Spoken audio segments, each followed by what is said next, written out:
Welcome back to Wrong Turn. Tonight, these aren't just stories passed down by firelight. These are true creepy Appalachian urban legends, the kind locals refuse to talk about after sunset. Before we begin, subscribe to the channel and hit that bell icon. Also let us know from where you are watching and what time it is there. Lock your doors, lower your volume, and whatever you do, don't look behind you.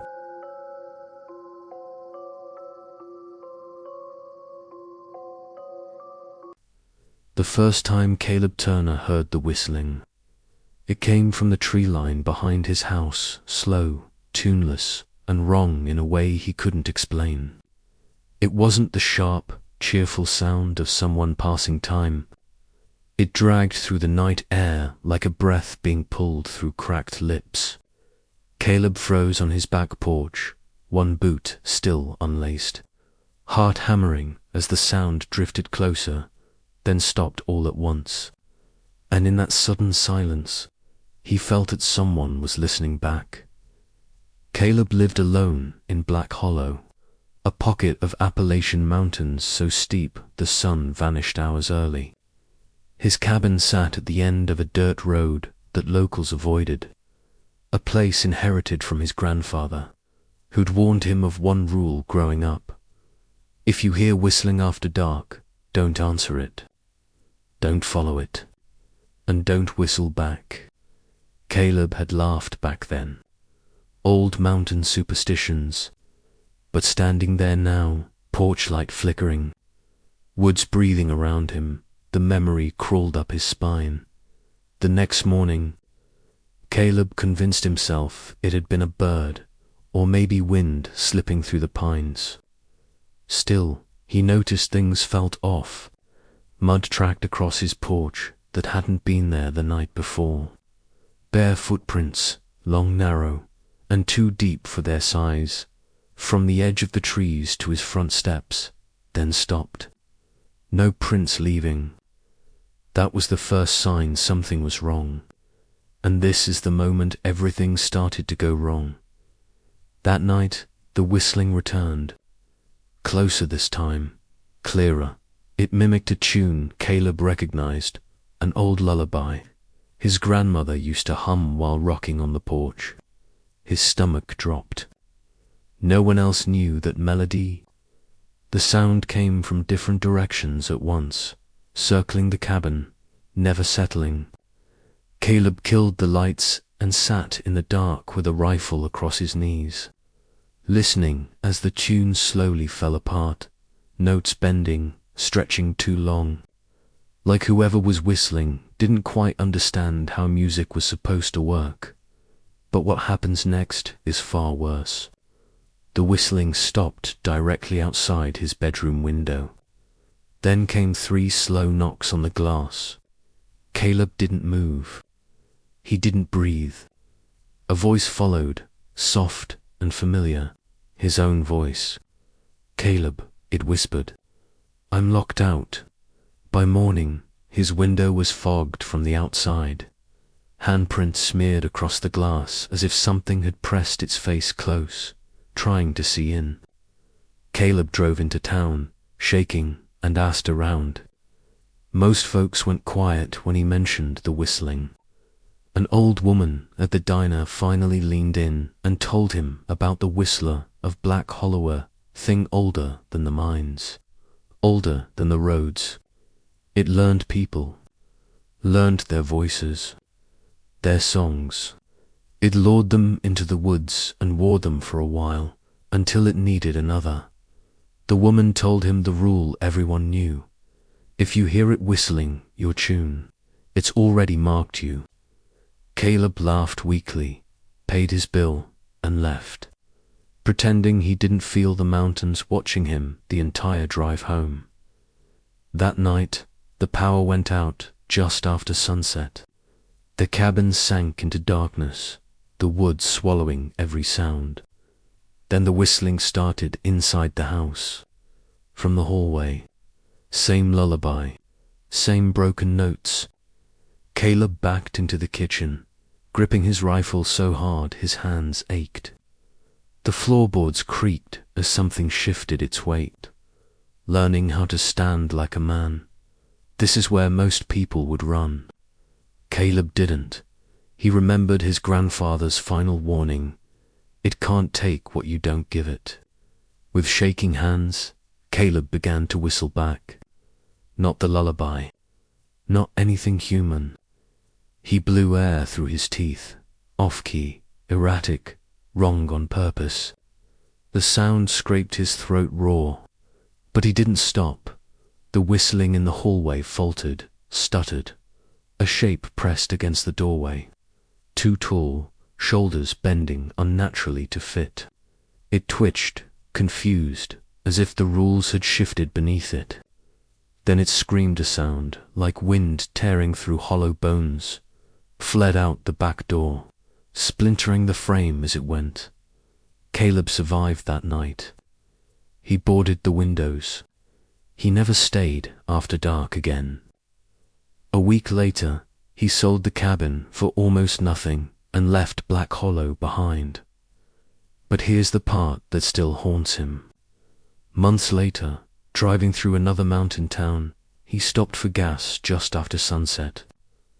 As he stepped out of his truck, he heard it soft, familiar, drifting from behind the station. Someone was whistling his tune.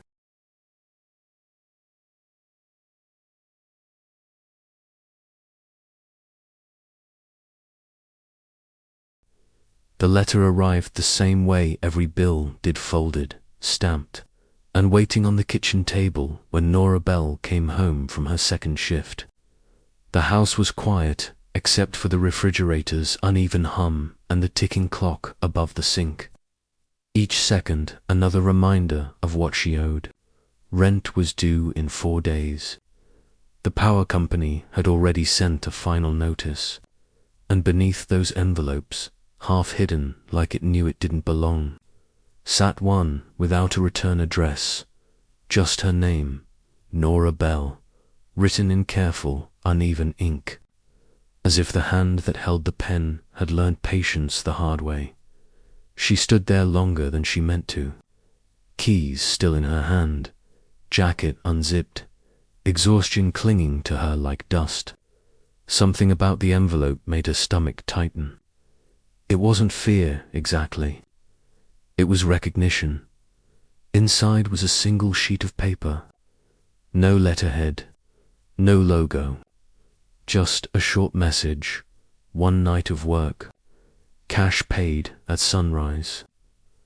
No questions. At the bottom was a location that made her breath catch. Pine Hollow.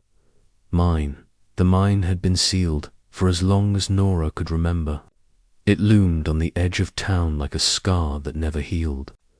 Everyone in Pine Hollow grew up in its shadow. Their fathers and grandfathers had gone down into its dark, chasing wages that never seemed to last. Some came back broken. Some didn't come back at all. Then, one winter morning decades ago, the sirens wailed and the mine swallowed an entire shift. The state called it structural failure. Locals called it cursed. After that, Pine Hollow Mine was boarded up, fenced off, and forgotten. Or so people pretended. Nora folded the letter with shaking hands. She told herself it had to be a scam, some cruel joke. But desperation has a way of quieting old warnings. When you're choosing between fear and eviction, fear starts to feel like a luxury. By midnight, she was driving toward the ridge. Fog rolled low across the road, thick and silver, swallowing her headlights. The mine appeared suddenly, its entrance yawning open in the rock face. The boards that once sealed it were torn away, splintered outward like something had forced its way free. A single lantern burned near the mouth, its flame bending unnaturally toward the darkness inside. 3 figures stood nearby. They were strangers, but not really. Each held the same folded letter. Each wore the same hollow expression of someone who had run out of better options. No one spoke. The silence felt enforced, heavy, like the mine itself was listening. Then the lantern flickered. Somewhere deep underground, a bell rang. It was faint but unmistakable. One clear note that vibrated through the stone and into Nora's chest. Her heart stuttered. That was the first sign something was wrong. A voice emerged from the shadows near the entrance. It didn't belong to a body Nora could see. It sounded old, dry, like gravel sliding against itself. Go down. No explanation followed. Just a rusted elevator cage waiting on sagging cables. The metal groaned as they stepped inside. For strangers pressed together by necessity rather than comfort, you owe the hollow. The voice said. The cage dropped. The descent felt longer than it should have been. The air grew thick and damp, clinging to their skin, filling their lungs with the smell of rust and wet earth. Water dripped steadily from above, each drop echoing like a countdown. As their eyes adjusted, Nora saw the walls were carved with tally marks and names, hundreds of them, layered so deeply they blurred together. Some were scratched in desperate haste. Others were neat, deliberate, like signatures on a contract no one remembered signing. The cage shuddered to a stop. The mine opened round them. It wasn't empty, it breathed. The tunnels pulsed faintly, the stone rising and falling as if the earth itself had lungs. Tools lay scattered across the ground, pickaxes worn smooth by hands long gone, shovels bent from years of use. A bell hung from a beam overhead, its surface polished by countless touches. The work is simple, the voice said, now closer. Dig until the bell rings. Nora didn't remember agreeing, but her hands were already gripping a pickaxe. The first strike sent a jolt up her arms. The second broke through stone that felt wrong, too soft, crumbling like wet clay. With every swing, the tunnels seemed to yield eagerly, swallowing the sound. The others worked to dot no words, no glances, just perfect rhythm. Minutes stretched, or hours. Time felt distorted underground. Nora's arms burned, her shoulders screamed, but stopping never crossed her mind. It felt like something else was moving her, guiding the swing, demanding more than the bell rang. The sound was louder this time. Closer, the walls shifted. Faces pressed out from the stonemen. Women, children, features stretched and distorted. Mouths open in silent screams. Eyes rolled beneath translucent rock, begging and accusing all at once. The mine wasn't carved from stone. It was made of people. One of the workers screamed and dropped his pick. He ran, boots slipping on the damp floor, sobbing as he begged for the elevator. The tunnel narrowed as he passed, stone folding inward like muscle. The walls closed around him in a single, violent motion. He was sealed into the rock mid-scream. The mine shuddered, satisfied in that instant. Nora understood. Pine Hollow Mine hadn't collapsed. It had starved. Every generation fed it just enough to keep it quiet. Debts passed down like inheritance, paid in flesh and silence. The letters weren't offers. They were reminders. The bell rang again. Nora dropped her tools and ran. The tunnels twisted behind her, trying to redirect her steps, trying to guide her back. She followed instinct, lungs burning, heart tearing itself apart with every breath. The elevator cage loomed ahead like salvation. She threw herself inside and slammed the lever.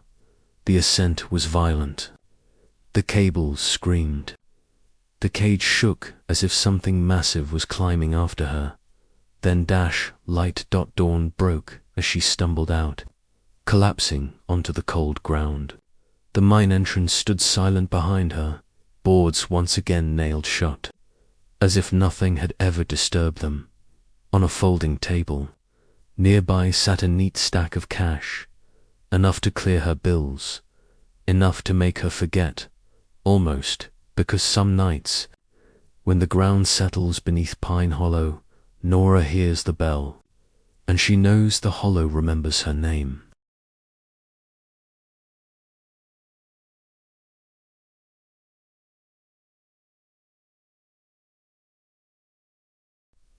The first thing Jonah Reeves noticed was the face in the rearview mirror. It wasn't his, at least, not exactly.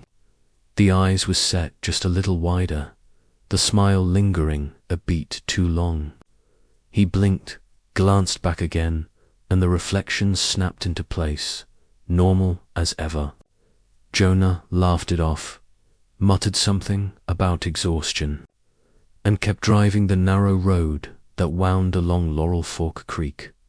He had a deadline, a paycheck waiting, and a house inspection he couldn't afford to reschedule.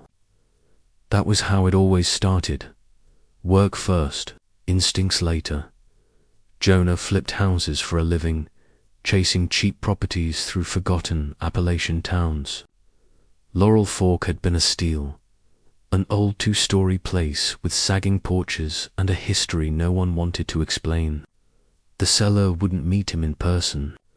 The contract arrived unsigned, already notarized, as if the house itself had approved the sale. Locals at the gas station watched him with the quiet interest reserved for storms and strangers.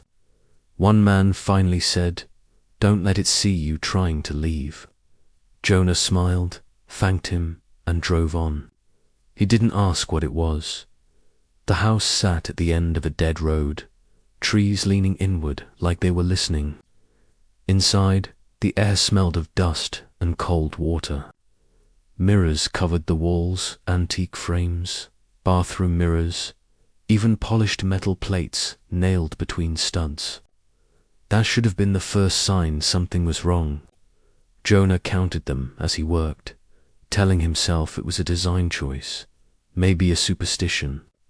But when he passed the hallway mirror for the third time and his reflection lagged behind by half a second, his hands went numb. That night, Jonah dreamed of faces floating in black water. They surfaced one by one, breathing through his mouth. When he woke, the house was silent, but the mirrors were fogged from the inside. Handprints smeared across the glass, as if someone had pressed their face close, trying to remember how to look human. This is the moment everything started to go wrong. He found the ledger the next morning, tucked beneath a loose floorboard. Names filled the page's families, dates, notes in cramped handwriting. Borrowed, returned, kept. One entry ended mid-sentence. Ink pooled like it had been written in a hurry. Jonah's name was there too, freshly inked at the bottom. He told himself it was a prank, a coincidence. But what happens next is far worse. As the sun dipped behind the ridge, the mirrors began to hum. Low at first, then louder, vibrating through the floor. Jonah caught his reflection smiling when he wasn't. He raised his hand. The reflection raised it too but kept moving, fingers curling, palm flattening against the glass. A voice seeped out, soft and coaxing, wearing his cadence like a borrowed jacket. "Just a minute," it said. "That's all we need." Jonah tried to leave. His keys weren't where he'd left them. The front door opened onto the same hallway he'd just walked down. The mirrors multiplying, frames changing styles as if cycling through decades. In one, he saw a woman's face overlay his own eyes, hollow with relief. In another, a child stared back, lips trembling, mouthing thank you. The house wasn't haunted. It was crowded. A memory surfaced then, something an old contractor had once told him over a beer. Laurel Fork was known for borrowers. When times got hard, people asked the creek for help. The water took what it needed, sometimes a year, sometimes a lifetime. Faces were easiest, lives harder. The mirrors weren't decoration. They were inventory. This is where most people would panic. Jonah did too, but he also noticed something else. The reflections were careful. They never crossed the threshold of the mirror unless invited. He backed into the kitchen, grabbed a hammer, and shattered the smallest mirror first. The sound was deafening. A scream followed, dozens layered together, then silence. The air lightened, just a little, but the house didn't like that. The remaining mirrors darkened, surfaces rippling like disturbed water. Jonah's reflection stepped forward in the largest frame, shoulders broader, jaw set with confidence Jonah had never felt. "You owe us," it said. "You took this place. You took our shelter. Let us take your face." The truth hit him then. The house was the bargain. Ownership was consent. He hadn't bought a he'd signed a lease on his own skin. The mirrors surged, glass cracking as reflections pressed outward. Jonah ran upstairs, each step heavier than the last, his features tugging, rearranging, memories slipping like loose tiles. He burst into the bathroom and locked the door, staring into the mirror above the sink. His eyes blinked out of sync. His mouth whispered words he didn't choose. But what happens next is far worse. The mirror spoke again, softer now, almost kind. "You can keep your name," it said. "Just don't leave." Jonah understood the final rule too late. Borrowers could exist only where they were remembered. Laurel Fork was full of people no one came back for. If he stayed, he'd fade into the ledger. If he ran, they'd chase him through every reflective surface until there was nothing left to chase.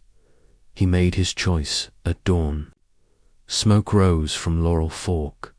The house burned hot and fast, mirrors exploding like gunshots. Jonah staggered to the creek, face blistered, reflection gone. He didn't look at the water. He didn't look at anything that could look back. Weeks later, a new listing appeared online. Same house, same price. Photos showed clean rooms and tasteful mirrors. The seller's name was Jonah Reeves, and if you drive through Laurel Fork at night, locals say you'll see a man standing by the creek, face shifting in the moonlight, practicing smiles he hopes one day will stick.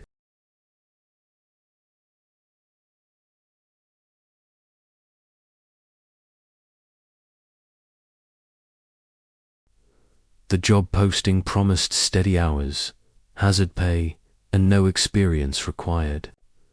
That was enough for Marcus Hale. He was 3 months behind on rent, his phone was already shut off, and the idea of one quiet overnight shift sounded almost merciful. All he had to do was monitor an old railway switch station deep in the Appalachian backcountry, log passing trains, keep the lights on, and make sure the switch didn't jam. Simple, boring, exactly. The kind of work desperation makes you say yes to without reading the fine print.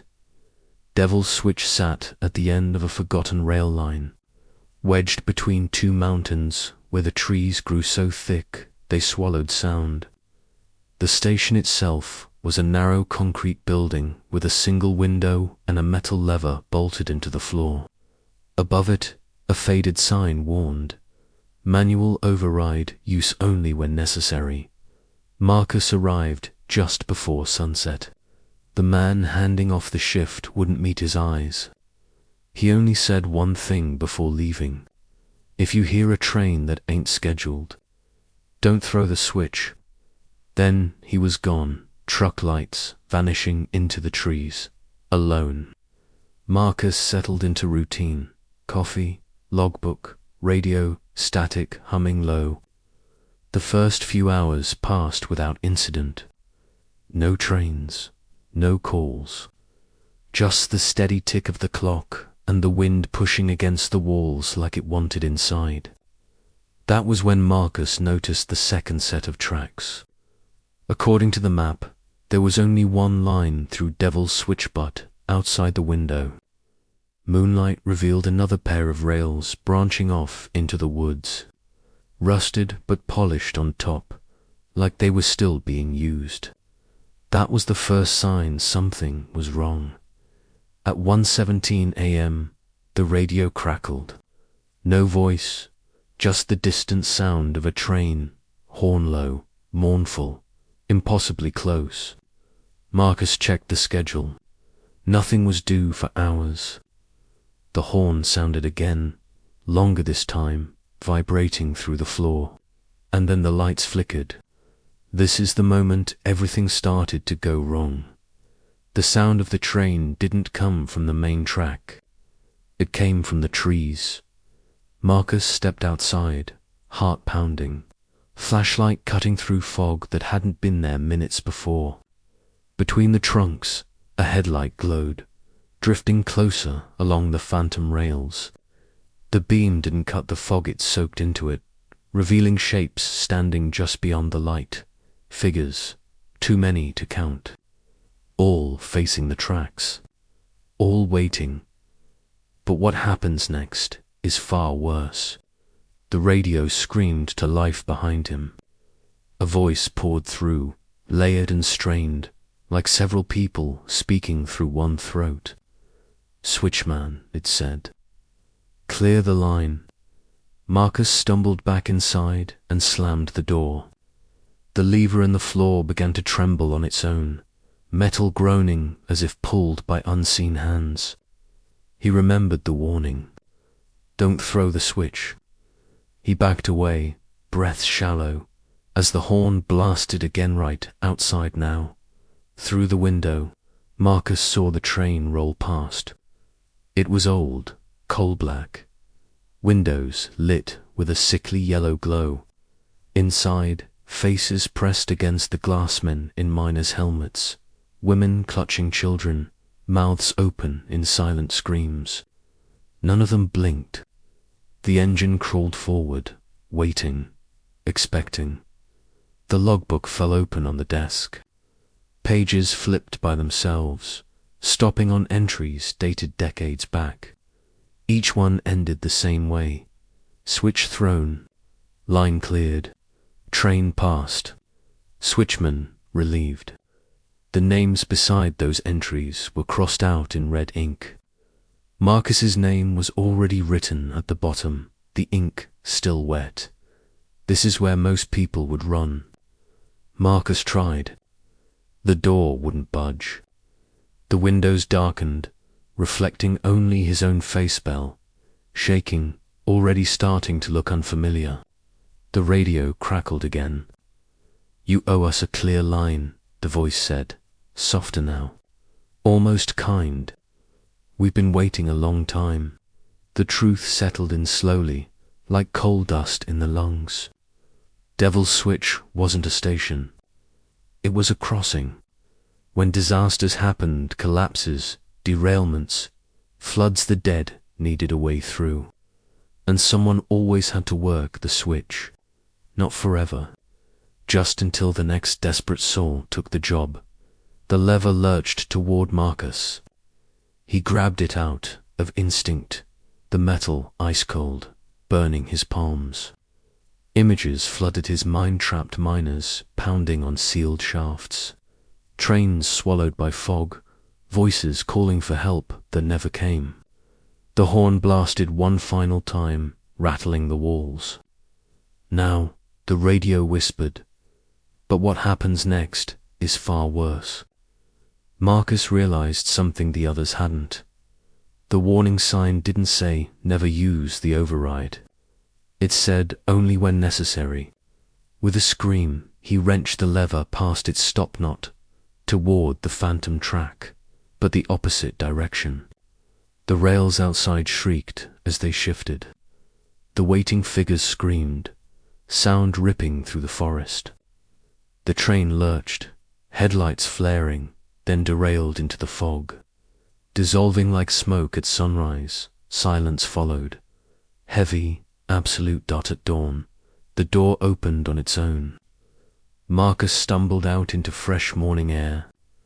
The second set of tracks was gone. The station looked abandoned, dust thick on every surface. No sign of a train. No sign of the night before. Marcus quit that day, left town. Never took another night shift again. But sometimes, when freight trains pass too close to his apartment, he hears a horn that doesn't belong to any schedule.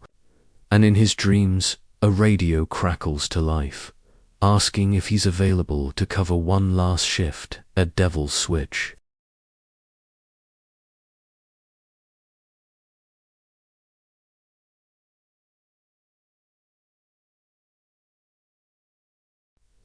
The first sign that something was wrong came with the school bus. Every weekday at exactly 3:18 p.m. It rolled into Briar Hollow like it always had, yellow paint dulled by years of mountain dust. Brakes sighing as it slowed, doors folding open with a tired wheeze. Children usually poured out in a chaotic rush, backpacks thumping, laughter echoing off the trees, parents calling names from porches. It was the loudest moment of the day in a town that otherwise preferred quiet. But one afternoon in late October, the bus still came and no one got off. It stopped at the usual corner, engine idling. The doors opened wide, revealing empty seats and silence. No movement, no voices, just the hum of the motor and the faint creak of the bus rocking in place. Mara Collins watched from across the street, grocery bags cutting into her fingers. At first, she thought it was a mistake, a wrong route, a delay. But when the doors closed and opened against Till, empty, she crossed the road and knocked on the glass. The driver didn't look at her. He sat stiff behind the wheel, hands clenched at 10 and 2, eyes fixed straight ahead. His face was pale, lips pressed thin, as if answering her would cost him something he couldn't afford to give. Mara knocked harder. He didn't blink. After a full minute, the bus pulled away without a sound. That night, Mara dreamed of children standing in the road, dozens of them lined up neatly, eyes hollow, waiting to be picked up by something that never came. She woke just before 3:18 a.m., heart pounding, the echo of a bell ringing in her ears. Mara had moved to Briar Hollow 3 months earlier for work, a grant-funded position restoring abandoned school buildings across rural Appalachia, documenting structural damage, cataloging artifacts, preparing sites for possible reopening or historical preservation. The pay wasn't great, but it was steady, and steady mattered. The elementary school at the edge of town was her largest assignment. It sat just beyond the last row of houses. Red brick, darkened by age, windows boarded over, playground rusted and swallowed by weeds. Locals avoided it. When Mara asked why it had closed, answers came vague and careful. There was an incident, bad winter, best not to poke at old things. Obligation kept her there, curiosity sealed it. The next morning, she unlocked the school. The air inside was stale and cold, as though the building had been holding its breath for years. Dust hung thick, disturbed only by her footsteps. Chalkboards still bore half-finished lessons, math problems, cursive practice, a spelling list frozen midweek. Dates stopped abruptly in late January. Coats still dangled from hooks along the walls. Small jackets, bright colors faded by time. Then she saw the shoes, dozens of pairs, sneakers, boots, tiny light-up trainers lined neatly along the hallway walls. Every size, every color, paired carefully, toes facing out. No fire damage, no signs of evacuation, no reason for children to leave without their feet. That was the first moment real fear crawled up her spine. At exactly 3:18 p.m., the bell rang. Mara froze. The power hadn't been restored. She'd confirmed it herself. Yet the bell's sharp clang echoed through the empty halls, followed by the sound of running feet, too many, too fast, echoing from every direction. Lockers rattled. Classroom doors slammed. The air filled with whispers, high breathless voices reciting spelling words, imperfect.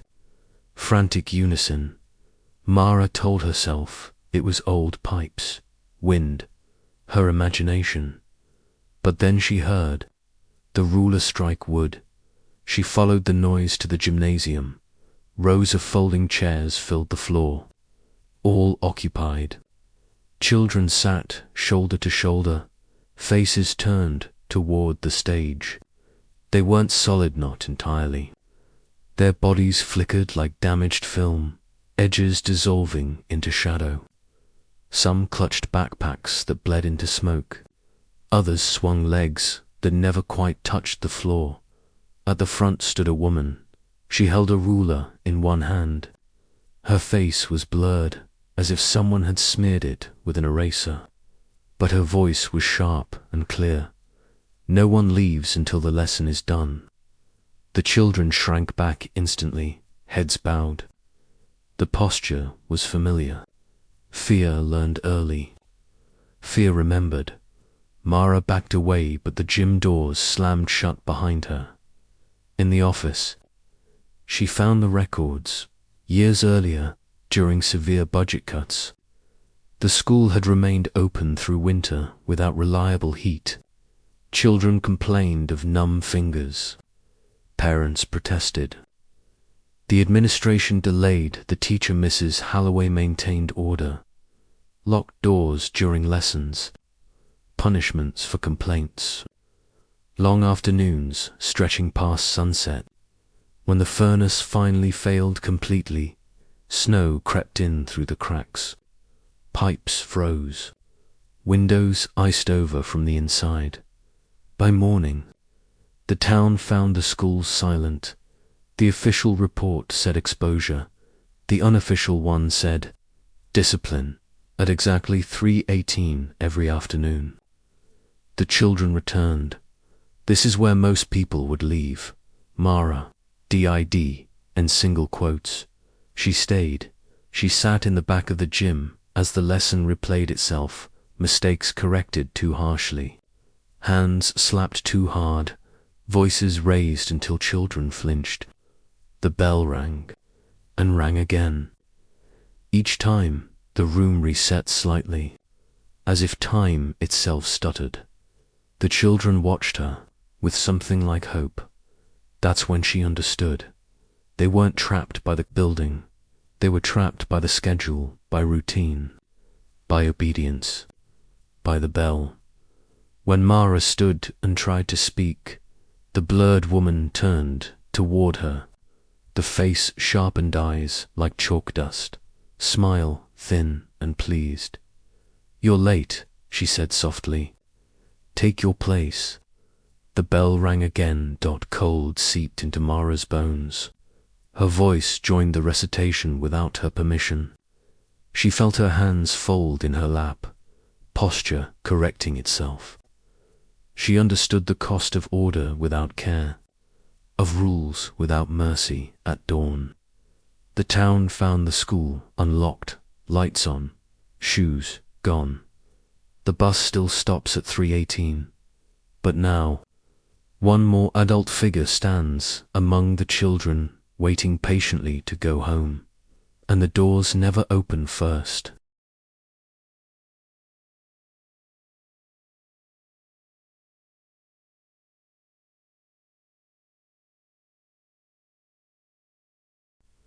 The county paid by the mile, and that was enough to keep Thomas Keene driving long after his headlights should have turned back. Potholes didn't fix themselves, and over time meant groceries, heat, and one less argument at home.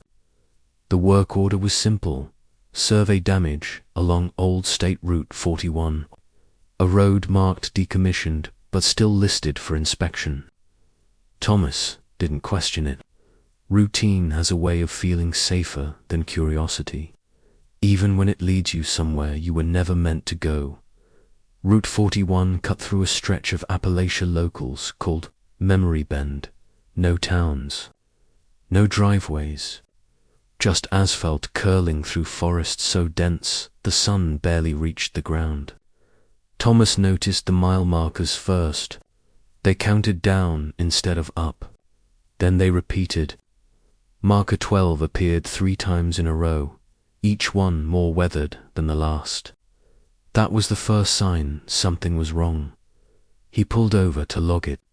When he stepped out, the road creaked under his boots, not cracked, not shifting, but creaking like old floorboards taking weight. The sound followed him as he walked, matching his pace. He laughed nervously and told himself it was cooling asphalt. This is the moment everything started to go wrong. The radio cut out, replaced by a low murmur, voices layered together, just below comprehension. When Thomas stopped walking, the voices stopped too. When he moved, they resumed. But what happens next is far worse.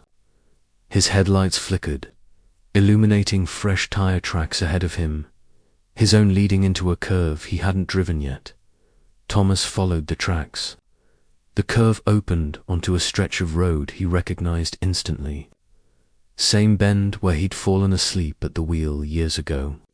Same tree line where his truck had rolled. His chest tightened as the air filled with the smell of antifreeze and wet leaves.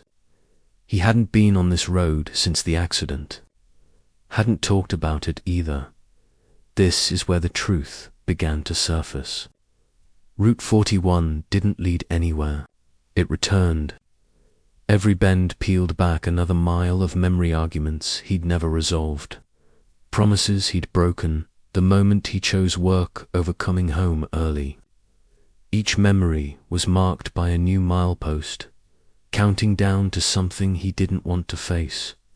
The road narrowed, the lines faded, and there, ahead, sat his old truck, upside down, headlights still on. Inside, a man slumped against the steering wheel. Thomas knew that posture, knew that jacket. He backed away, heart racing. But what happens next is far worse.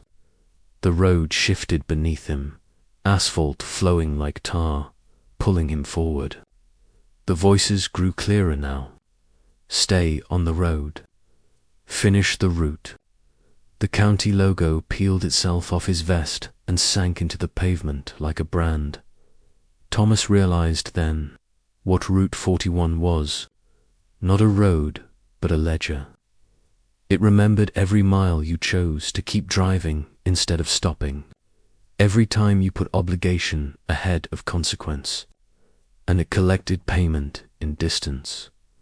He ran, but the road lengthened with every step.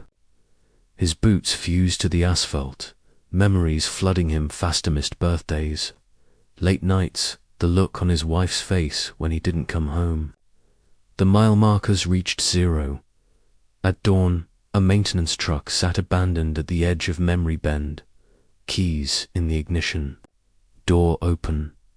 No driver. The county still lists Route 41 as decommissioned. But sometimes, when you drive too long without stopping, your GPS will reroute you, and the road will remember you too.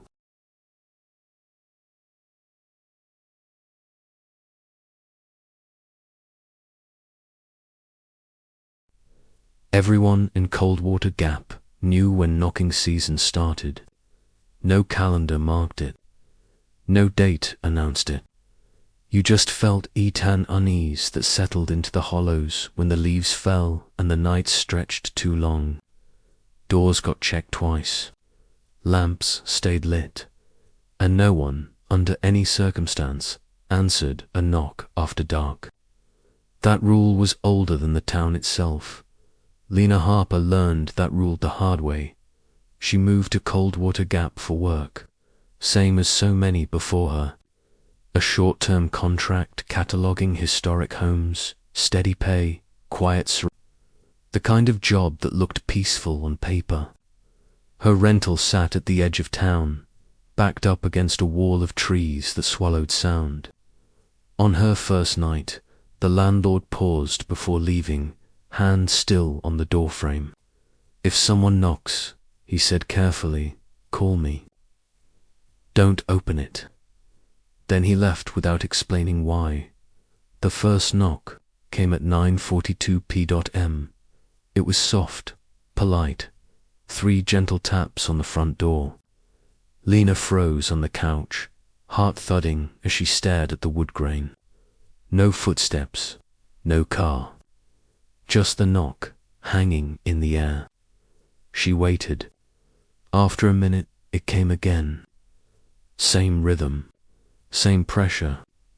That was the first sign something was wrong. She texted the landlord. No reply at 10:03. The knocking moved to the back door. This is the moment everything started to go wrong. The sound wasn't louder. It was closer, as if whoever or whatever was outside had learned the layout of the house.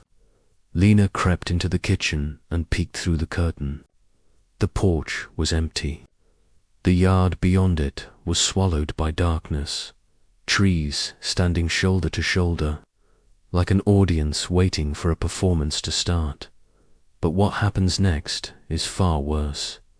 A voice joined the knocking, not calling her name, not demanding entry, just whispering, low and strained, like someone practicing how to sound human. "Cold, let me in. I'm cold."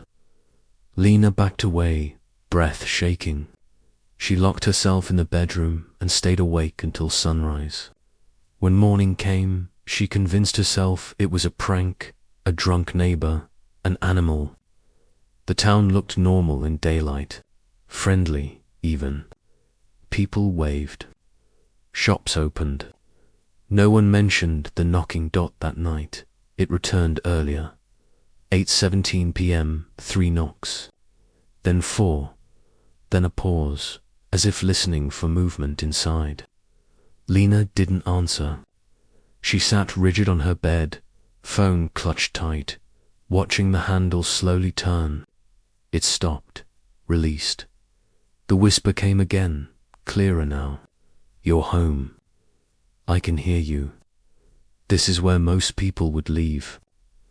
Lena tried. She grabbed her keys and rushed to the front door.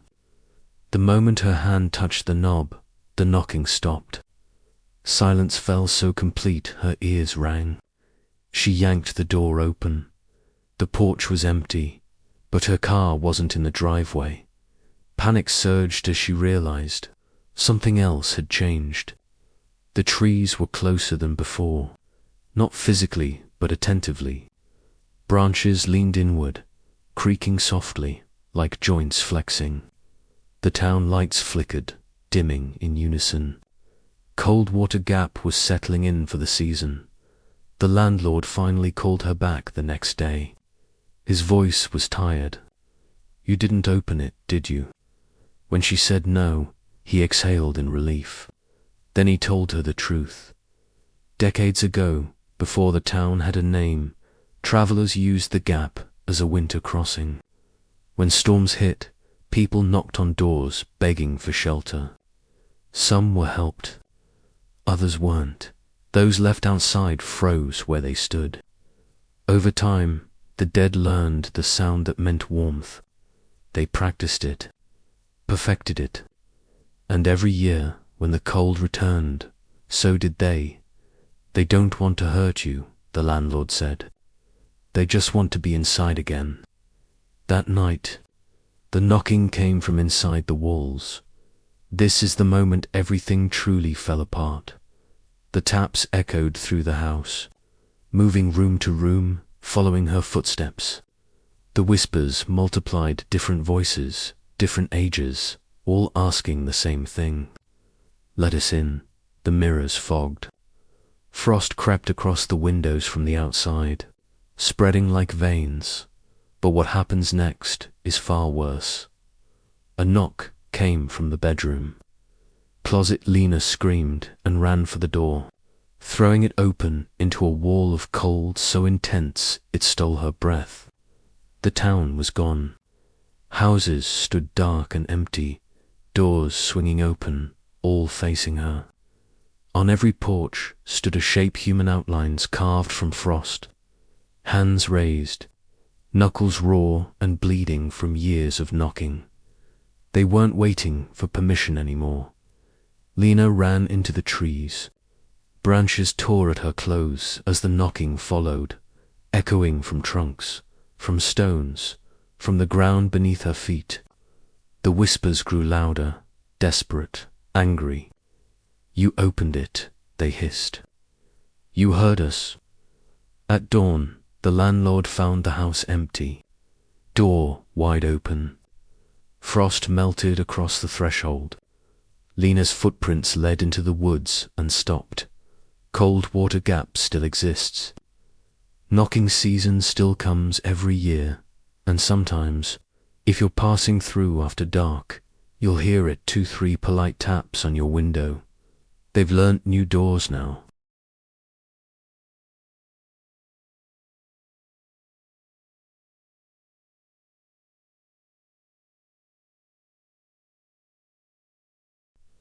The first time the phone line sang, Rachel Boone thought it was just bad wiring. Old houses in the Appalachians always had Quirk's pipes that groaned, floors that whispered, radios that picked up things they shouldn't. She had taken the job because it was simple and paid well enough. Overnight dispatcher for a rural emergency.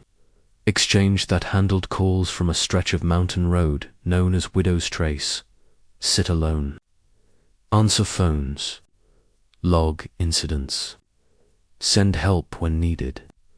Most nights, nothing happened at all. At 12:41 a.m., the phone rang. Rachel lifted the receiver and froze. No voice greeted her, no static either. Instead, a low humming flowed through the line, soft and steady, like someone singing with their mouth closed. It wasn't unpleasant, but it wasn't human. The sound carried a weight to it, vibrating in her jaw. She waited, finger hovering over the disconnect. The humming stopped. A breath followed. Then the line went dead. That was the first sign something was wrong. Widow's Trace curved through the mountains like a scartite turns. Steep drop-offs, no guardrails. Locals avoided it after dark. Rachel had been told the usual stories: wrecks, suicides, people vanishing into the trees. She didn't believe in legends. She believed in overtime and keeping her head down. So when the phone rang again at 1:03 a.m., she answered. This time, the humming formed a melody. It was slow and mournful, notes dragging as if pulled uphill. Rachel recognized it without knowing why an old mountain hymn her grandmother used to hum while cooking. Her chest tightened. "Hello," she said. The singing stopped. A woman spoke. "Is it safe yet?" Rachel swallowed. "Ma'am, are you on Widow's Trace?" "Yes," the voice said, relieved. "I can see the lights now. But what happens next is far worse." Rachel pulled up the caller ID. No number. No location. Just a time stamp from 1976, before she could respond. The line erupted with noise, metal tearing, glass exploding, a scream cut short. Then silence. Rachel sat shaking, staring at the phone as if it might ring itself apart. This is the moment everything started to go wrong. Calls flooded in after that. Not emergency calls updates. Voices reported crashes Rachel could already see logged in the system. Incidents dated years ago. A man calmly described driving too fast around a curve and realizing too late there was no road ahead.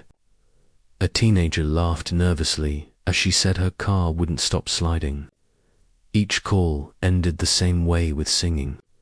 And then the sound of impact. Rachel dug through the archives. Widow's Trace had once been lined with party phone wires strung too low between poles. During storms, the lines sang when the wind hit them just right, carrying sound for miles. After a series of fatal crashes in the 70s, the road was rerouted. The lines were supposed to be removed. They never were. This is where the truth began to surface. The line didn't connect calls. It connected moments, final ones. The singing wasn't interference. It was a warning the mountain used to give, vibrating through copper and bone alike. And the exchange wasn't dispatching help. It was listening. At 2:22 a.m., Rachel's phone rang again. The humming was louder now, the melody urgent. She tried to hang up. The receiver stuck to her hand, skin prickling as if lightly shocked. The voice on the line spoke again, closer this time. "You're on the road," it said gently. "You just don't know it yet." Rachel stood, heart racing, as the office lights flickered. Outside the window, fog rolled in, thick and fast, swallowing the parking lot.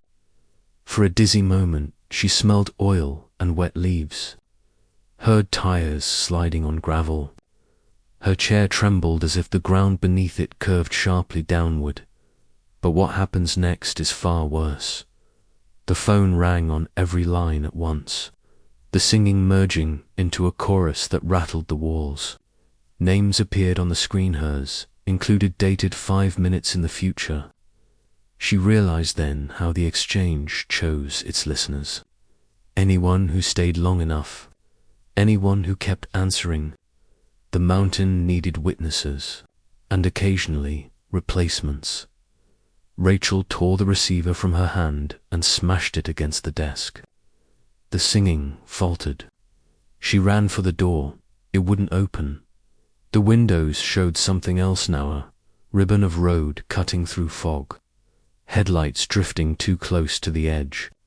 She saw herself in one of those reflections, hands white on a steering wheel, eyes wide with the sudden understanding that there would be no stopping in time. "No," she whispered. "I'm not on the road." The humming softened, almost apologetic.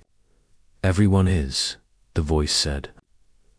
Eventually, Rachel did the only thing she could think of. She pulled the emergency breaker and cut power to the exchange. The lights died. The screens went black. The singing snapped off mid-note, plunging the room into silence so sudden it hurt. She sat there until sunrise, when her supervisor arrived. The exchange was dead, lines fried, equipment ruined beyond repair. Rachel quit on the spot and left town before noon. Widow's Trace is quiet now. No phones ring about it anymore. But if you drive that stretch late at night and roll your windows down just enough, you might hear it, the faintest hum, riding the wind along an old line buried under leaves. And if the melody sounds familiar, slow down. The mountain is trying to warn you.